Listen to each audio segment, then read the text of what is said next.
Welcome to this video where I will describe the ordinary scenario process.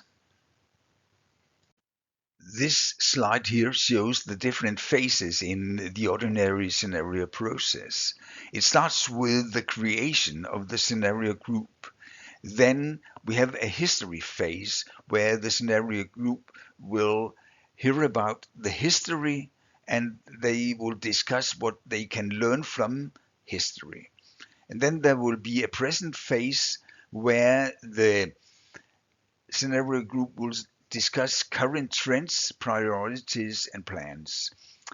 And then we'll have a creative phase where the scenario group will discuss threats and opportunities.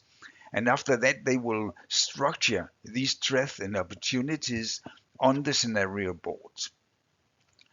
After that, the scenario group will choose the most important threats and opportunities that should define the scenarios.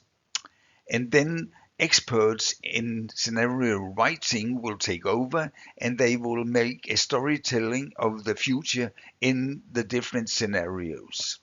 And finally, the scenario group will meet and proofread the scenarios, and then the process will end. The scenario process is time consuming, but the gain for the scenario group is that it is a very good way to do team building. And the participants, they will get out of their normal daily life in executive and boardrooms, and they will be allowed to focus on the future. The participants, they are here allowed to formulate thoughts that may be taboo in their own organization, because in the scenario workshop you can formulate attitudes that are not necessarily your own. The process will also inspire to walk new paths, and the scenarios will give you background materials that can create strategies and action plans that are more robust and flexible. And finally, you can get new ideas and you can get new business opportunities. But let us go through the process phase by phase. The first phase in the scenario process is the creation of the scenario group. The target group is people who make decisions about development of long-term infrastructure. It could be within energy, transport, health, and education. The participants may well come from competing companies, as strategies are not discussed in the scenario process. The initiative can come from a single decision maker who wants to make contact or improve contact with a number of other decision makers. The initiative can also come from a consultant who would like to facilitate the process. The group establishes itself, agrees on the budget, and who will facilitate the process. The next phase here is in the history room. Before the scenario groups meet for the first time, they have chosen history experts and giving them the task of telling the story of how the infrastructure came to look like it does today. At the first meeting, the history experts, they tell this history, preferably divided into time periods where there have been different areas of focus. Then the scenario group takes over and they discuss what they can learn from history. Now a new phase begins and it takes place in the room for the present. Before the scenario group meets in the room for the present, they have chosen experts who can give them insight into current trends and plans for the development of the infrastructure. Now the scenario group meets again, this time in the room of the present. Here the experts, they have explained the current trends, forecast and plans. The scenario group then discuss which trends are important for the further development of the infrastructure they are responsible for. This discussion here is an aid for the creative phase where they have to propose threats and opportunities. They also discuss current plans and how realistic it is that they will be implemented.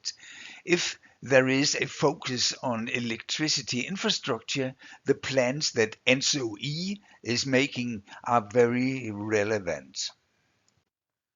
The next phase takes place in the brainstorming and analysis room.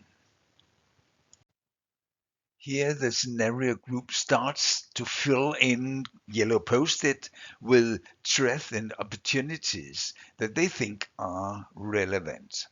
When they have each formulated threats and opportunities, they present them for each other and then they place them on the scenario board.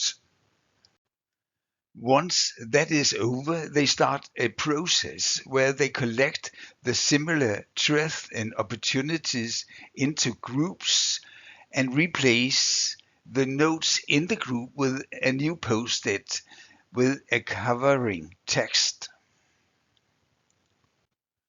When the grouping is over, there is a lot fewer yellow post-it on the scenario board. Now a new process starts where the scenario group discuss which threats and opportunities they can determine the outcome of, which they can influence, and which they cannot affect. This process is very important because through it, the participants get to know each other's beliefs about how much influence they have. There will typically be some who believe that a threat or opportunity cannot be influenced because it is determined according to the law. And there will be others who believe that then you just have to get the politicians to change the law. We have now come to the time where the scenario group must choose the two threats and opportunities that will define the scenarios.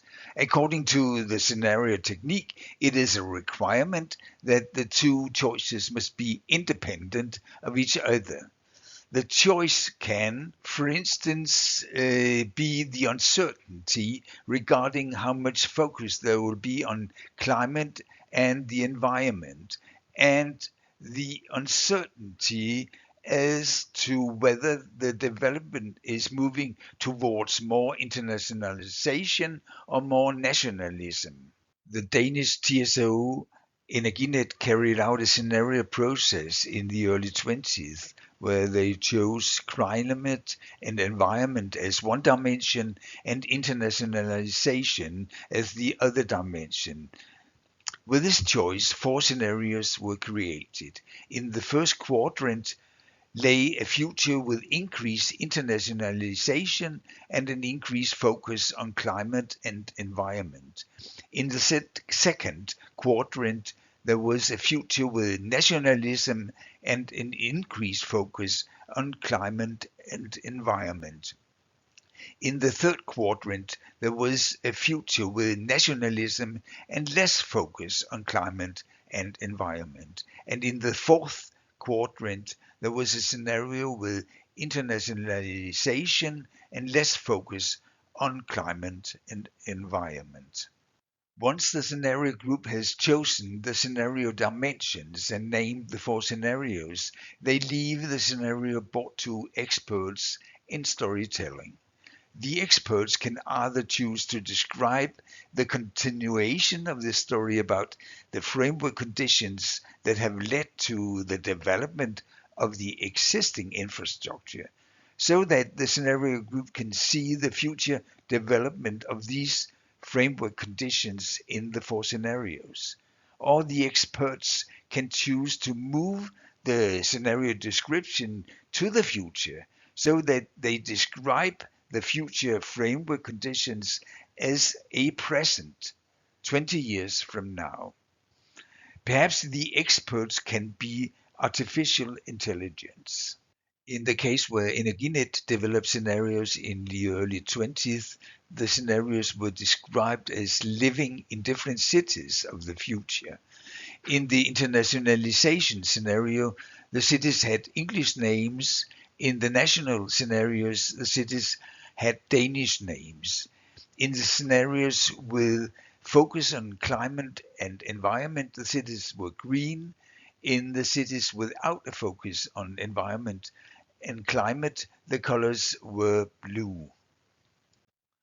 The scenarios were then described as the city's weekly newspaper 20 years out in the future. The last room the scenario group must visit is the future room, where they can see the four futures they have chosen.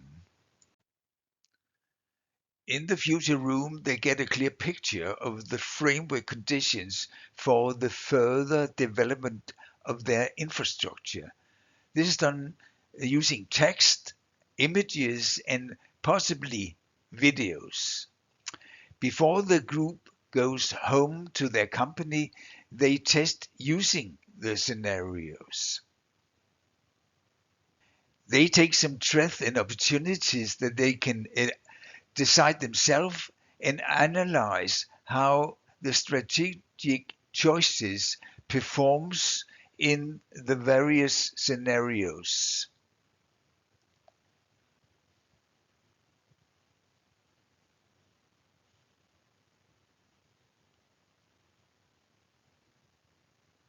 If they are satisfied with the scenarios, the process stops. To sum up, the focus on the first day is history and the present, and the scenario groups describes threats and opportunities and put these threats and opportunities on the scenario board. On the second day, the scenario groups focus on grouping the yellow post-its and give these post-its new headings. And on the second day, they also structure the threats and opportunities on the scenario board. On the third day, the scenario groups discuss how they can influence the different threats and opportunities. And they also, on the third day, they select the two threats and opportunities that shall define the scenarios. And on the last day, the fourth day, they discuss the scenario descriptions and they test whether the scenarios can be applied when they are discussing their strategies at home. And then finally, they make an evaluation.